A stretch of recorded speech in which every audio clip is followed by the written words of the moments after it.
Esto es Frecuencia EMA. Esta es la tercera temporada de Frecuencia EMA desde San Juan, Puerto Rico. Yo soy Emmanuel Márquez del blog Easy Endurance y tengo que ser honesto. Antes del FIBA Americup que acaba de terminar acá en San Juan, yo no sabía quién era Delino DeShields. Preparándome para cubrir el evento, me enfrasqué en un scouting report de ella y prontamente me di cuenta que estaba frente a una superestrella. DeShields es la jugadora estelar del Chicago Sky en la WNBA. Es la escolta titular de la Selección Nacional femenina de los Estados Unidos y una de las mejores atletas femeninas que yo he visto personalmente. Con DeShields converso sobre la vida creciendo con su hermano Delino, quien también es una estrella de los Texas Rangers béisbol de las Grandes Ligas, sus gustos por la moda, las tenis y sus peculiares gafas que utiliza en la cancha y su rol en la selección nacional. También analizamos su temporada 2019 en la WNBA, el respeto y la igualdad a las baloncelistas femeninas, por qué esa diferencia en salarios entre ambos géneros y la importancia de representar a su país, al contrario de los varones que recientemente se publicó, ¿verdad?, que estaban negándose a la invitación con el Dream Team. DeShields ha sido comparada hasta con Michael Jordan. Es una de estas jugadoras que en su segundo año en la WNBA ya está dando mucho de qué hablar. De hecho, aquí en San Juan estuvo espectacular también con el Dream Team. Y estoy bien contento de haber tenido la oportunidad de conversar con ella por espacio de 20 minutos acá en Puerto Rico. Recuerda visitar nuestro fanpage en Facebook, Easy Endurance, para más artículos originales, entrevistas y otro contenido. Y ahora nuestro podcast está disponible en más plataformas aún. Estamos en Anchor, estamos en Spotify, estamos en TuneIn Radio y en todos los servidores de podcast para Android y para iPhone. Así que sin más preámbulos, vamos a hablar con Delino DeShields en Frecuencia EMA, tercera temporada. ¡Nos fuimos! So Delino DeShields, thank you for being on the podcast. Welcome to Puerto Rico. Thank you. How's Puerto Rico been treating you so far? Oh, it's been great. This is my first time here. The weather has been nice. A couple rainy days, but that's all right. I was able to go out to the beach. My first time to the beach in a few years. So it's been really nice. I mean, rainy days, a little bit of a quake, and then a storm is like a good combination in a week, right? Right. It's a little bit of everything. It's definitely keep me on my toes. So talking about the Americup, 4 games, 4 wins for the United States. You averaging 13 points a game. What can you say about your performance so far? Just taking what's being given to me. We have a very, very talented roster and many different weapons. So on any given night, anybody can go off and have a really good game. So I think that for me is just staying in tune with my teammates and just taking what the defense is giving me and then making sure that I'm executing properly and hitting shots.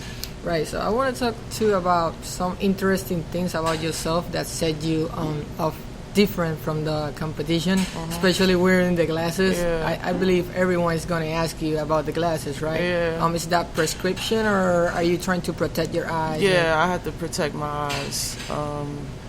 My contact lenses are glass, so because of that, I can't afford to get hit in my face at all, or I can lose an eye, right? Potentially. So I have to wear the glasses to protect them. Has it been difficult trying to adjust having those glasses on during the game, or are you just? Well, the last year was my first year playing in them, in my life.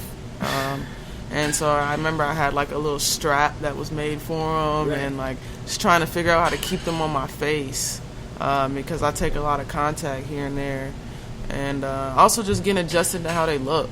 It's right. It's a completely different look. In the past when people wear glasses or goggles, it's not aesthetically pleasing at all. It doesn't look good. So I'm man, I look crazy with these glasses on. And so kind of just embracing that and finding some confidence in wearing glasses on the court. And then after that, it's been pretty simple, man. I enjoy them. It's kind of part of who I am now. Have you been hitting so hard that the glasses broke, or no? But they've come off. They've come off before. We always have extra pairs like on the bench and stuff just in case they break or something. But they do a pretty good job. I mean, Oakley does a really good job of making for my face. You know, they fit my face really well, so I like them. I was gonna say, you also seems to like fashion a lot. I mean, scrolling on your Instagram, it seems like you really like, you know, the dope outfits and stuff. Is fashion something that you really look up to? Yeah, absolutely. I mean, it's always, I think it's very important to be able to express yourself in any type of way. Some people like art, some people like music, some people like to write. You know, I like fashion. So I like to be expressive in the things that I wear, and it's something that makes me feel good. So. Right. You're coming from your second season in the WNBA. You were eliminated in the first round, I believe. Second round. Yeah. What was the biggest change for you this year from your rookie season? I think the league had familiarized itself with me in year 2. There was no more surprises. So coming into each game and knowing that people were going to have a more well-prepared scout on me, and trying to understand my own tendencies so that I could understand my opponent, the way they were going to defend me, and then work on counters to those tendencies. So I think just growth as a player in general, paying more attention to my game, and once again just being more efficient. Right. Going back to your beginnings, you're sister to a minor league baseball professional player, and your father was also a player, and I believe your mom was a track athlete in college. How was it for you growing up in a house full of stars and sports stars? It was pretty normal, man. Like I wish I had some like elaborate explanation, but.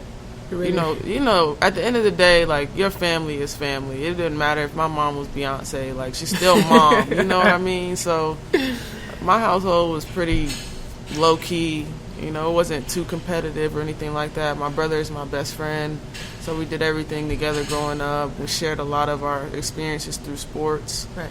And then my parents were just very supportive of the both of us through our entire careers. I believe he got hit by a ball in minor leagues, and you know it's like a famous photo on the internet with him, you know, like blow up his face. How was it for you when you first saw him? Like, I'll never forget when I first saw it. I was like my freshman year of college. We had just won a big game, and like I was just in the car with some of my friends, and someone sent me the picture, and like I just immediately started crying because I just thought that.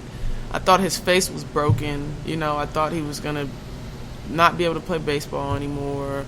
But come to find out, the reason why it swelled was because the ball popped an artery in his face. So the artery actually swelled, but he didn't break anything. He didn't need any surgery. So it was kind of like a miracle, you know. But still, I was nervous to see him come up to the plate. Right. Because I think I would have been paranoid. But he came up his first game back. He hit like 2 home runs, I think, or something like that. Like nothing happened here. He had a really good game. So I mean, nothing to see here. Yeah, he's cool. We were talking about this the other day. You had to make a quick transition from WNBA to USA basketball, like in a couple days. Yeah. How do you switch, you know, the mindset that fast? You know what? I think you just gotta keep the focus on what the ultimate goal is. And for me, my ultimate goal is going to the Olympics. And that's always been my dream as a child. And I know that this is a step that I need to take in order to get there.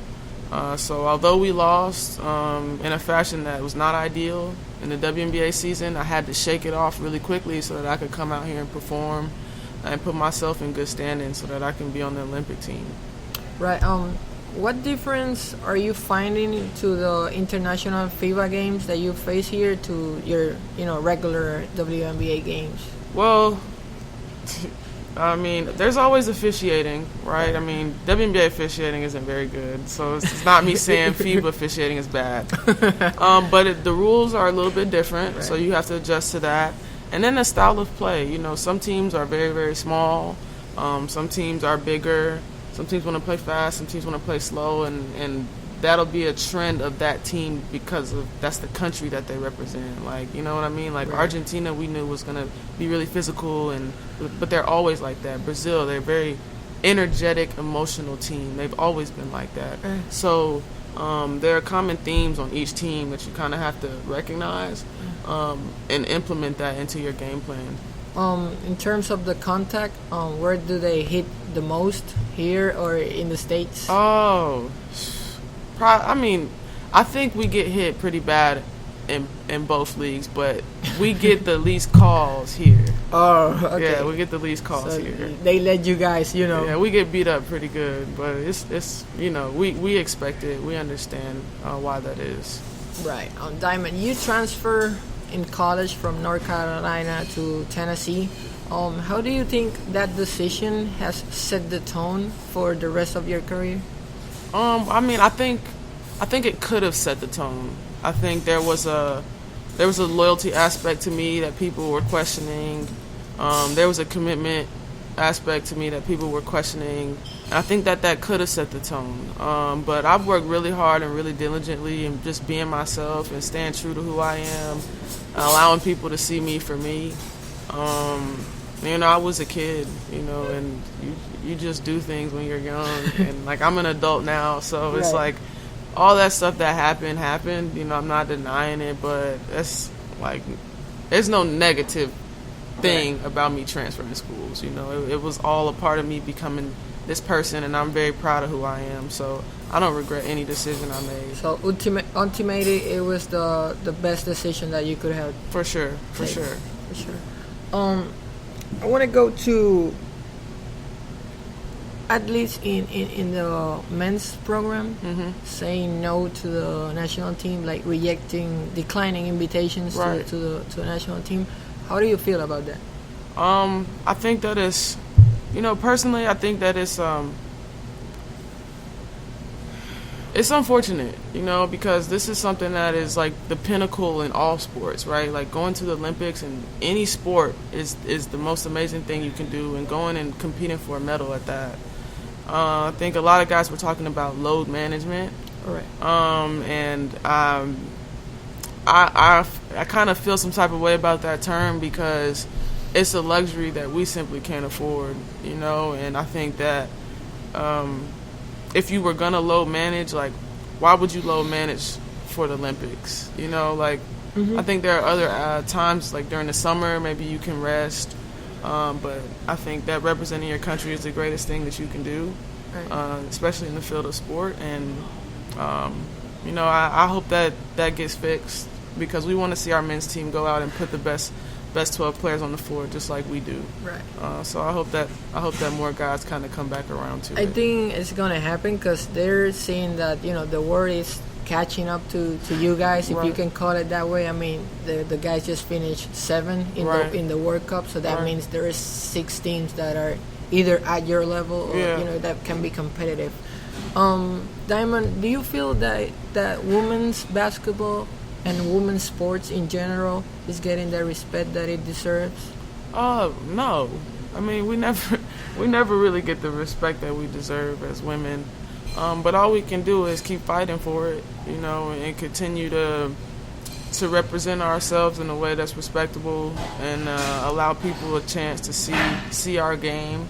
And we just need more media coverage in order to do that. I think that the more games that we can have televised, the more exposure we can get, the more fans we can gain. And I mean, hopefully more things can kind of come after that. But as far as the respect, I mean, women get disrespected in all aspects of, like, sports, work, business, don't matter. But I know we work hard, and we have some brilliant women around this world that play this game. So, do you think the fact that some of the major figures in sports are showing up to the games is helping you guys out, to get more coverage and maybe get people looking your way? Yeah, for sure. I mean, it definitely brings more publicity I know in the WNBA, when we have guys like LeBron and Chris Paul and Right. Anthony Davis, when they come to the games, it's always good. They bring their friends, they bring people. So yeah, I definitely think it's helpful. What about the salaries? Oh, the salaries are not good. You know, that's just there's a misconception with regards to the salaries, is that we want to get paid as much as the men do, and that's simply not true. We understand the business aspect of it and how revenue works. Right. But all we really want is to figure out a way to get paid reasonably enough for us to not have to sacrifice that time and go play overseas. Right. Because you can't grow a league if you're not there. So in our off season, we would like to be there, promoting the WNBA and promoting ourselves, so that the league can actually grow. Right. I believe the gap is way too large. Yeah. I mean, I'm not saying you guys should be paid the same, just like you're telling me, but the gap is just too much to handle. It's very, very large, and I mean, it just sucks when you have a player. I mean, like Stewie went overseas Brianna Stewart. Yeah. You know, she went overseas last year, and she got hurt. You know, bad injury, and it's just like that should have never happened. Because you guys are forced to, play overseas after the WNBA just so you can make like a better living. Exactly. Diamond, do you have any favorite players growing up? Someone that you look up to, or were you just No, I didn't. You know, I watched people's games, and I watched Jamal Crawford. Whoa. He was one of the guys that I really watched. That guy's dope. Yeah, Steve Nash. But I never had a favorite player growing up. Obviously, I love Michael Jordan. You know, that's like, I don't know. If I could be anything close to a player, I would want to be like Michael Jordan. And it's nice, like, you mentioned that, because you've been compared to, you've been called the Jordan of the female game, of the women's game. What is it like to get that comparison? I mean, we're talking about the greatest ever. Yeah, I mean, it still kind of gives me goosebumps, to think about it, because that's the highest praise you can get in sports. When someone says you're the best, like he or she's the Michael Jordan of swimming, the Michael Jordan of track, the Michael Jordan of tennis. It's like getting that comparison is crazy, but I just try to stay humble through it all. I have a lot more basketball to play. Right. And all I can do is keep being myself, man. And if that's Jordan-esque, then I'll take it. Yeah, I forgot about when we're talking about fashion, sneakers. I don't know. I think I saw you playing in the Fear of God. Yeah. I mean, are those designed to actually play in yeah, they're actually a basketball. They're engineered, to be an on-court basketball shoe. So I decided I'd test drive them a little bit. I really like the shoe. I appreciate, Jerry for hooking me up with them and showing love. But what is your go-to pair right now? What are you I think the Zoom Freaks. Right. Giannis's shoe. I feel really fast in them. I just feel really, really fast and just light on my feet. So I really like those. That's what you're using here? No, here I'm playing in Paul George PG3. Yeah. And you like those as well? Yeah, I like those too. But if I could pick, I would play in the Air Zoom Freaks. The Freaks I like the Coming to Americas, I think they're called. Yeah. He'll probably have some crazy colors this season. I can't wait to see him. Yeah, he's gonna keep throwing out models, a lot of models. Diamond, do you want to go? I mean, obviously it's your second season in the WNBA. Are you looking to go overseas and playing, or this season? Yeah. I'm going to Italy this year. So you already signed there, and are you looking up to that? I mean, and the time being away from home, I know you're like you like to be close to your family. Right. It was one of the decisions to go to Tennessee and don't go someplace farther. Right. I mean, it's not something I'm not looking forward to, but once again, it would just be nice to have an off season. Like I'm here, I'm playing, and then my season starts in Italy. Our first game is on the 6th. Wow. So it's like, it's a very, very quick turnaround. Once again, the mindset has to change. You got to go play for a new coach, new teammates, new country, But I think language barrier. Yes, I mean, you really got to have that mental fortitude to make it through, especially when you're overseas. You're over there by yourself, so far away from home. There's a time zone change, But I'm excited to kind of have some downtime. You Right. know, I'll be over there for about 8 or 9 months. So, you know, you got to get comfortable and make yourself at home, really.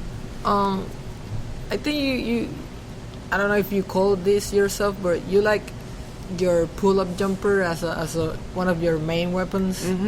What would you like to add to your arsenal of playing, or something that you want to work on? I mean, you're pretty well-rounded right now. You can handle the rock. You shoot well from long distance. What is Diamond looking to add, to that? Yeah, I mean, I'm very confident in just shooting the ball from anywhere on the court. But if I could see myself add another dimension to my game, I think it would be like a mid-post, low-post kind of game, like playing with my back to the basket. A little bit. Yeah, and kind of taking advantage of my size, because I'm tall for my position, right. and I'm athletic. So I think that would be kind of the next tier. You play shooting guard in Chicago, Mm-hmm. and here you're playing shooting guard also, Right. So I believe your role here is completely different to what you have in the in your regular team. Mm-hmm. How can you just adjust to that role? Maybe not getting the same minutes or the same amount of shots, or not being probably the main figure and only figure in the team.